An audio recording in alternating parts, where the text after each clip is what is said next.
when you got a young one, in the house crawling around, getting into stuff, you can't just put responsibility down and have a great time. You can't just look for leisure and convenience all the time. And I think a lot of young brothers, they get into this place where, I don't know where they learn it, but I don't want to answer to no woman. That's what I don't answer to no woman. And they almost rebel against the type of responsibility that a man is supposed to be assuming to his family. It's like, how dare you try to get me to act and behave in a certain way? I'm a man. I don't answer to you. I do what I want. Men do what they want. That's actually just bullshit. When you got a family, you're supposed to be there supporting your family, making sure shit's good, making sure shit's straight with them, not just out trying to have a great time.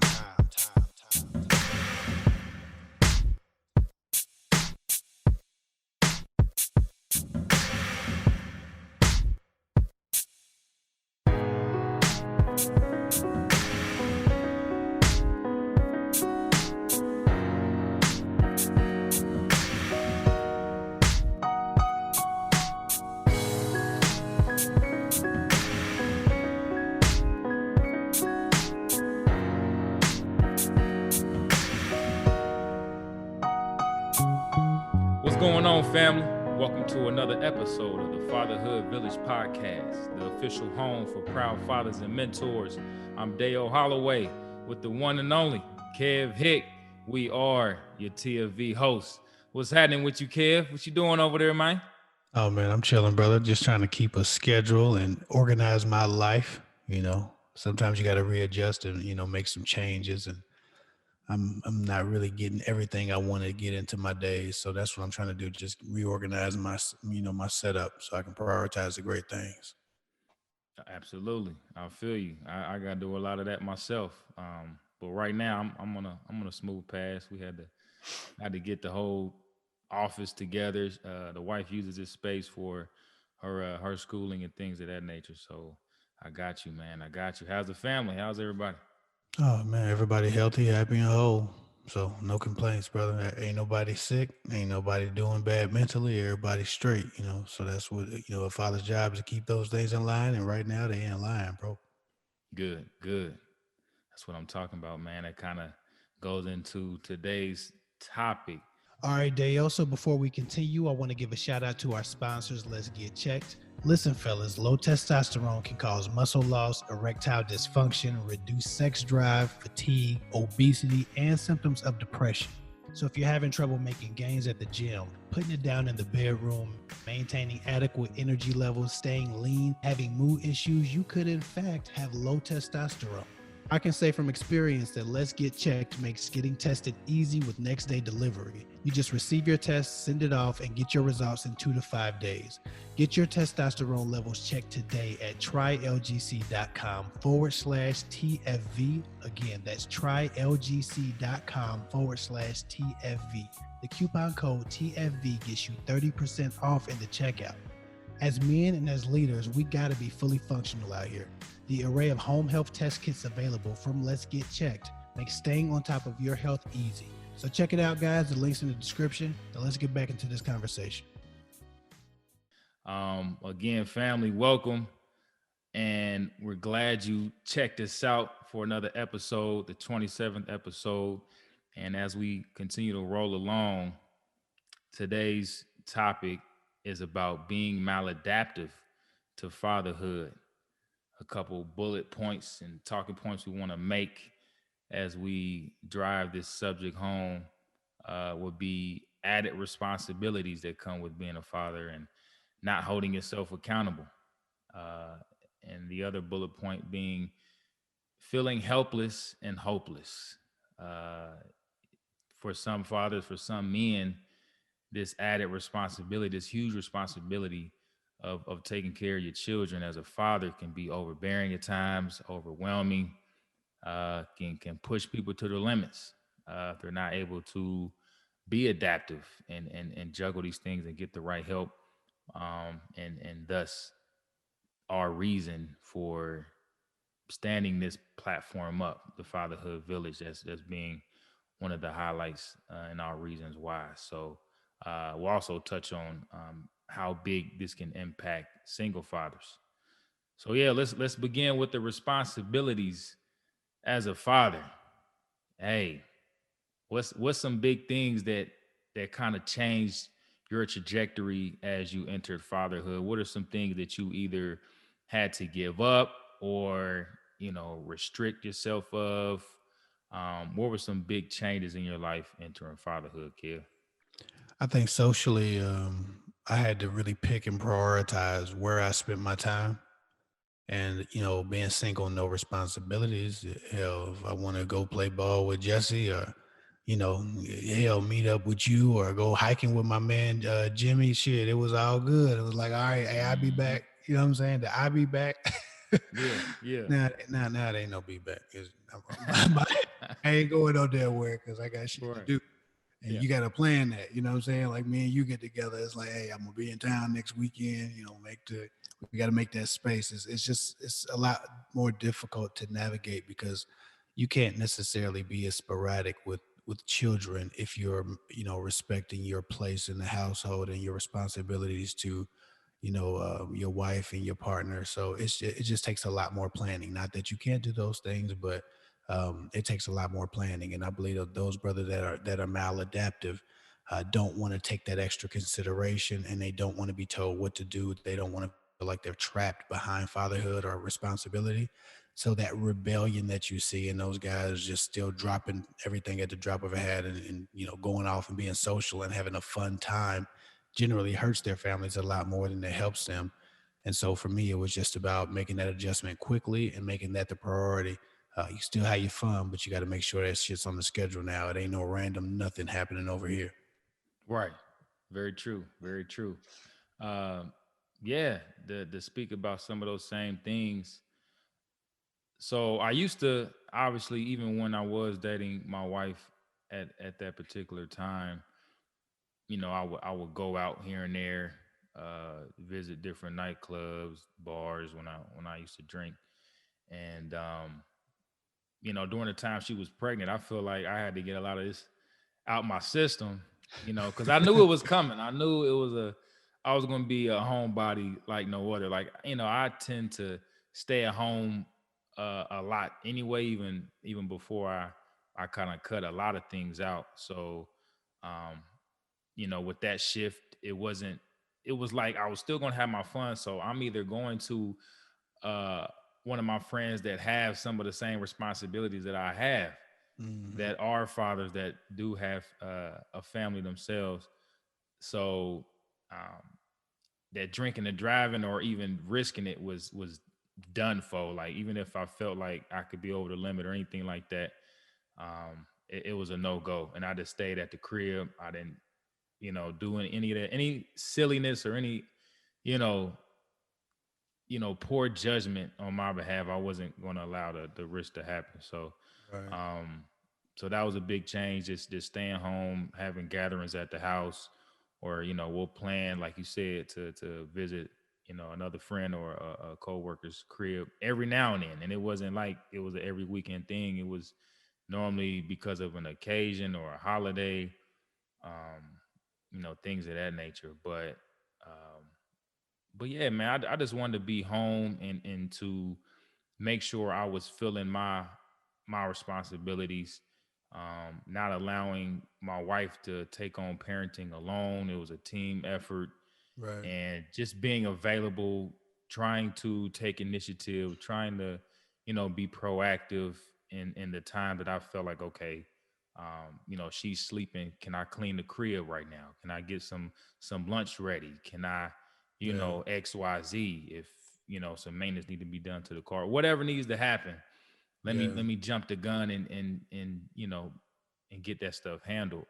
So some fathers, some men, fatherhood happens soon for a lot of folks, in their teenage years, early 20s, and a lot of their promiscuous times and their journeys in as far as that goes, they don't want to end it, or No.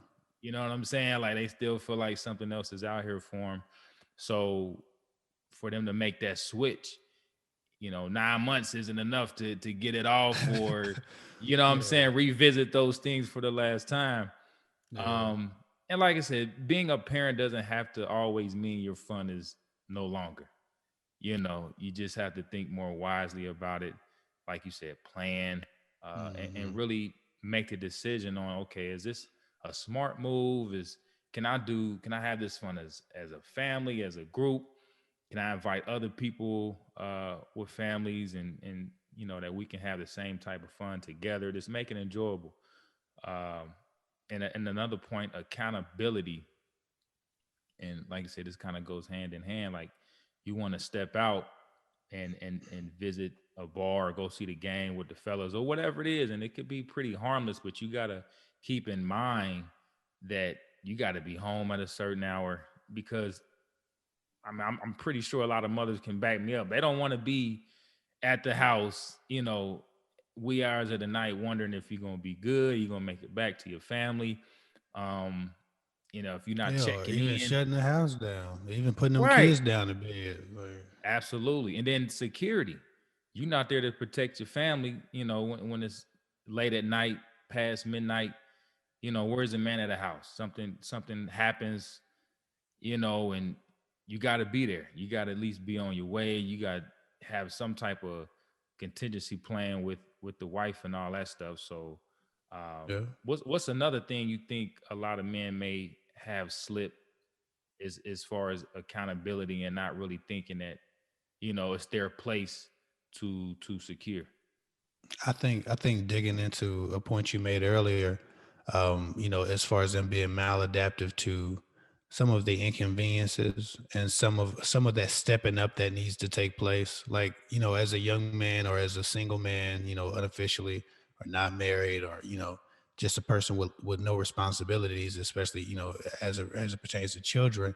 You don't really have to tell people when you're coming and where you're going and any of those things. And then you can pretty much, again, do things at the drop of a hat. But when your wife is pregnant, and when you got a young one, in the house crawling around getting into stuff, you can't just put responsibility down and have a great time. You can't just look for leisure and convenience all the time. And I think a lot of young brothers, they get into this place where, I don't know where they learn it, but I don't want to answer to no woman.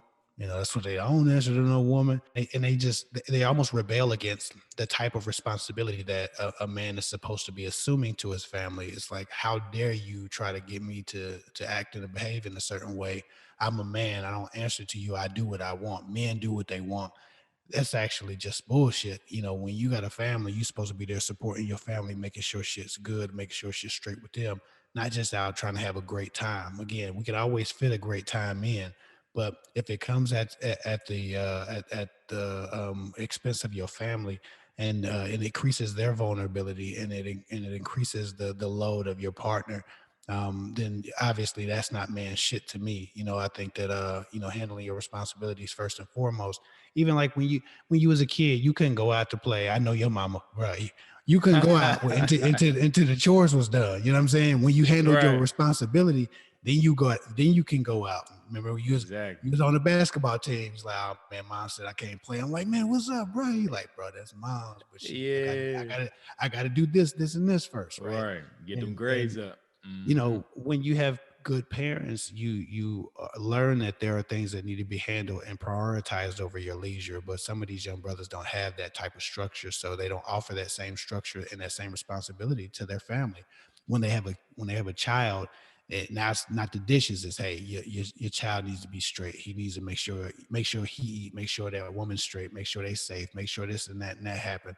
And instead, he's like, bitch, whatever. I'm going out with the fellas. I'm playing basketball. I'm watching the game. I'm doing all these other things that men do. But the family's vulnerable now, right? Because you ain't handling your responsibility, or your woman is compromised mentally because she's too stressed out because she don't have no help with the shit that's supposed to be falling on your shoulders. So, while I'm not a perfect man, you're not a perfect man. I don't know if that guy exists. There's a certain type of consideration that a young brother's supposed to be giving his significant other and his children when he has them. That a lot of these young brothers are not right now. They're still trying to act like young single men with no responsibilities, trying to have a lot of fun and hang out with the fellas. And there's a time and place for that, but again, it should be scheduled, and it should be within the bounds of making sure that family is the first priority. All day. Sweet. Hey, you brought it home with that one, man. But yeah, so like I said, it's a point in time, like as soon as you realize that fatherhood is on the way, your whole mindset should be changing. You should be making that shift daily as far as preparing for that moment, Hmm. practicing, doing the things a father would be doing anyway. Yeah. Um, and it's tough, but in order to be a responsible, great, active, and present father, that has to happen. That either for some it comes easily. You don't really have to prepare them so much, and it's almost like a switch, and it's they just already in gear and engaged. But for a lot of others, it takes them getting used to. Yeah. It's a challenge that sometimes they fall short of overcoming, and like I said, we're all becoming better fathers each day. I was Absolutely. a year ago, I wasn't um as good as I feel I am right now. And like the wife, she compliments me and lets me know at different times, like you've really stepped up, and she contrasts those times that, much, earlier from today, a couple years ago, and she sees the difference. And Hmm. so it's a pat on the back, and it lets me know that I'm heading in the right direction. I want to continue to please her, and of course the children. And like you said, it's about time management, making sure you with the right individuals that want to see you succeed as a father. That's not Absolutely. pulling you away from your family, and thinking that you can still do the same thing that you did back in the day. Um, but yeah, man. So moving on. Unless you want to add to that point, Kev, you got something you want to. I guess it's a different point. I just thought about something when you was talking. One of the biggest changes that I had to make when fatherhood approached, it wasn't necessarily teaching myself how to club less or anything like that, because I'm not really the type of guy that does a lot of that anyway. The biggest adaptation I wanted to make was to become a wise man, and kind of turn away from my folly and my foolishness. And I wasn't necessarily foolish, but I knew I didn't know enough. And as a father, you want to be able to impart certain stuff on your child. And I just feel like I didn't have enough skills, I didn't have enough talents, I didn't have enough knowledge about shit. So I think when my wife got pregnant, it just made me start studying a lot more and picking up new realms of knowledge, and new books about different subject matters. I even bought a guitar and tried to learn how to play the guitar. I probably would have been pretty All right. good at the moment, but I didn't obviously continue. But I still got a guitar. I'm gonna pick that up one day. I just wanted to have enough to impart on my son that he can say, "Oh man, my dad taught me that. My dad." I wanted him to say that over and over ad nauseum. So I had to become more. I had to learn more about everything so that I can give him something, from a little piece I might have remembered from all the studying I did and all the life experience I had. So that was my biggest adaptation, because once we had him, I never stopped studying. I never stopped picking up knowledge. I never stopped, trying to gain new understanding and new wisdom. And it's made me a Yeah. much better man, because now I'm much more studied and much more calm, much more grounded in a lot of truth, instead of just the guesswork that a young man might go through to get through his day. You know what I'm saying? And this survival mentality of going to work and coming home and doing the minutia that keeps you, together. I'm always making time to learn, and I think that that was the biggest gift that fatherhood gave me, because that was what motivated it. You know what I'm saying? Yeah. Jules right there. Same here. Same here. I think once I had some solid footing, and as far as the foundation, and what needs to be set, and moving as a father, and taking care of the domestic needs, and things around the house, and uh, caring for a small child. Once those things were met, and it was a routine, and I knew what was expected of me, I think, like you said, I slowly began to include more, um, wealth of knowledge, and add to my experiences, and take, like you said, education a lot more seriously. And because I did not want to be a father that always was like, well, I don't know, go look at you go look it up. I don't know, shoot, you know what I'm saying? I wanted to know a little bit about just about everything. You know what I'm saying? Yeah, yeah. but like you said, I started reading more, um, breezing through different articles and just, just finding something to keep my mind stimulated, laid off the video games. I was starting to lose the thrill of that anyway. And I'm like, okay, this, like you said, this isn't something that I need to be doing as a father right now. Maybe when the kids are much older and we get into that later, but right now, there's a lot of gaps, there's a lot of voids I feel, um, that need to be, you know, um, handled, and need to, kind of close those gaps and connect those dots. So, but nah, that's excellent. I think all of us as fathers should practice that, exercise that, get that mental capacity widened even more, and push each other in that direction. So, Yeah. but That whole, man, I can't ask daddy, but daddy don't know shit. yeah, Yeah, I was and not daddy trying to don't be know. that guy. Yeah. Yeah, My he don't daddy know. He kind of don't know. Don't dumb. What ask him. the Yeah, hell? yeah. Don't even uh, ask him, bro. He don't know. He don't know. right on Yeah. him. Yeah, exactly, exactly. And so another part of the discussion we wanted to open up was feeling helpless and hopeless, and like I said, the things that fatherhood comes with can bring a lot of people to the edge, can really wear a lot of people out. Very overwhelming. They feel like they're not getting the right help, or it's too much for them at times, especially those that are single parents, single fathers, not to exclude them. Um, what would you say to those fathers that feel, like, this is too much, or their kid has, a special needs or a disability? Um, what are some words of advice, or some things that you can speak to them about to kind of uplift those fellas? Quite honestly, man, this is the thing I tell myself whenever I doubt whether or not I can, overcome a thing. Weaker people have survived much worse. Weaker people than you have survived much worse. They have done more with less. So if they can do it, you can do it. Less equipped people have came through. Like, we always imagine that our situation is the worst case scenario. But I mean, think about it. If you're the child of a father who doesn't believe he can do it, how much worse will you have it? You know what I'm Mm, saying? Think about your yeah, child. If you on the ground, with your hands in your face, what does your child have to look forward to, right?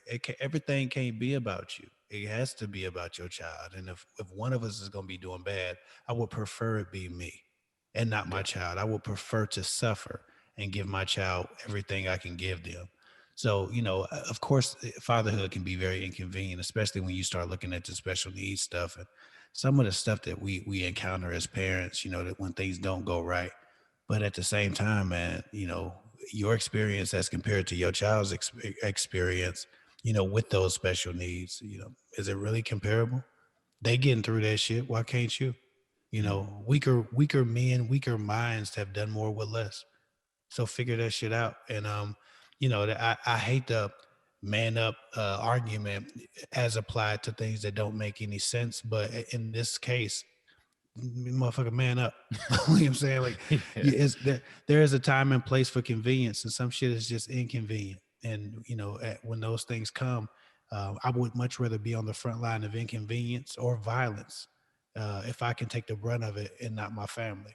A mm, man will lay his life down for his family, but you also have to be able to lay your conveniences down, right? yeah, Your peace down. If something comes against my family, I want to be the one to eat that force, right? mm, Like if a threat comes to my family, I'm going to be the one that meet it. yeah, Whether it's a physical threat, whether it's a spiritual threat, whatever kind of threat it is, I'm going to be the one that suffer on behalf of my family to make sure they're protected. And so, yeah, these young brothers, they, sometimes they have their challenges, or sometimes you got the special needs stuff. I get all of that. But as a father, you're supposed to be willing to sacrifice yourself, sacrifice everything. And so it really isn't is no contention to me. It's not a point of contention to me to put everything down that's convenient and just do what it takes to keep my son who has special needs together. to make sure he's enjoying himself, to make sure he's developing. Hell, in fact, right now I'm waiting on paperwork to get back. I'm gonna try to if I can get it signed off, I'm gonna leave my job for 2 months so I can focus on my special needs son's special needs. Trying to figure out Mm. how to get him caught up, get him in a place to where he'll function at a more independent level. Like, but the shit's not convenient. I'm a father first. Right. Okay. Hell, the year before last, I turned down a job. I turned down a job promotion because it would have taken me outside of my responsibilities as a father. It would have taken me out the home at crucial times during the day when my wife would have needed help. It would have been extra money, but I don't money. What the hell does that do Yeah, if you my can't wife is by replace your herself? presence. Yeah. Yeah, like they say, anything lost can be found again except for time wasted, Mm. right? And if you wasted that time, you don't get that time back. I don't get these years back. My sons are 3 and 6. I don't get these years back. Right. So for me, no promotion is worth the inconvenience. No convenient raise is worth the inconvenience of not being there for my family or my son getting used to hearing, well, daddy said no, daddy got to work, daddy can't be here, daddy got to work, blah, blah, blah, blah, blah, daddy gone, daddy gone. So for me, I think that that's one of the biggest ones is just, again, making sure that you're willing to sacrifice, those young brothers that have those issues with their kids or those issues in the home that make it really hard and they're trying to find out how to adjust. Just remember, weaker people have done more with less, and they have survived things that you don't believe you can survive. So if they can do it, you can do it. Single women have done more with less. Some Yeah. of these fathers are running around here crying, and it's women dragging 3 kids to a bus stop, taking them to 3 different school systems. Like, when you think about what women have to endure as single mothers with these same babies that have special needs, with no father, no health insurance, no child support, like, man, people are surviving out here. So Yeah. again, man the fuck up for real. I mean, be honest with you, you Mm. know. And I Yeah. and I say that with all due respect and peace and love, but man the fuck Right, up, right. brother. Yeah, yeah, yeah. Understood. Understood. Yes, sir. I like that. You're a father first. Whatever you were before you were a father is now in the back Hmm. seat, on the back burner, all that stuff. You're a father first. That's something you can't shake. And it depends on what type of father you're going to be. Yeah. How do you meet that call? And so excellent, excellent, man. And like you said, it's many fathers going through the same thing. Like you said, many women have gone through it, triumphed, and came on top, victorious, and Yeah. kids, like I said, are living proof of that. So, like you said, you got to find it, you got to develop that, whatever is needed, whatever is necessary. You have to be that. Whatever you have to do to figure that out, band with other men, um, you know, different programs you can enter into, read on some different ways you can go about easing a lot of that stress and uh, figuring out the problems and finding out the solution. So, but yeah, man, excellent conversation. Excellent. Like I said, pretty short episode, but if you want us to dive a little bit more into it, give us your feedback, comment, let us know what you're thinking. Ask yourself the same question. Get with others in your community, though, that you surround yourself with, and have these conversations, and think about what it takes to be that father that gets through all of that. So as always, you can find us on IG at the Fatherhood News. Excuse me, let me correct that. We're at the Fatherhood Village, and on Twitter, we actually changed the handle on Twitter. We're at Real TFV on Twitter, man. And we're live and we're active on all those social platforms. By all means, rate us, review us. If you happen to listen to any other podcasts that we've released on other platforms, let us know how we doing, man. Show love. We appreciate it. We honor it, and pull some other people along. So without further ado, I'm Dale Holloway. That's Kev Hick. Peace and love. Peace and love.